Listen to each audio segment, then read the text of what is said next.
கர்த்தருடைய ராஜ்யத்தில் மறைந்திருப்பவர்களும் உண்டு, பகிரங்கமாக செயல்படுகிறவர்களும் உண்டு.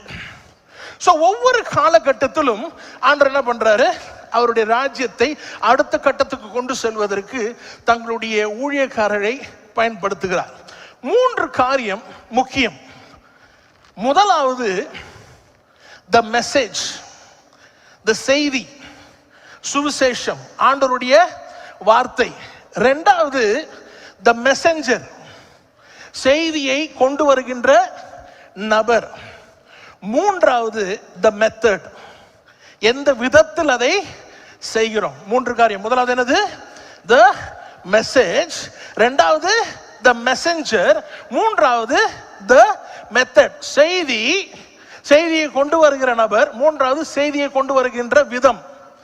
இதுல செய்தி மாறவே மாறாது, செய்தி மாறாது.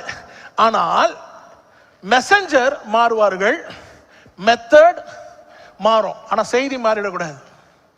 சொல்றது புரியுதா? ஆண்டவர் ஒவ்வொரு கட்டத்திலும் வெவ்வேறு ஆட்களை பயன்படுத்துகிறார். செய்தி மாறாது, ஊழியக்காரர்கள் மாறுவார்கள், விதங்கள் மாறலாம்.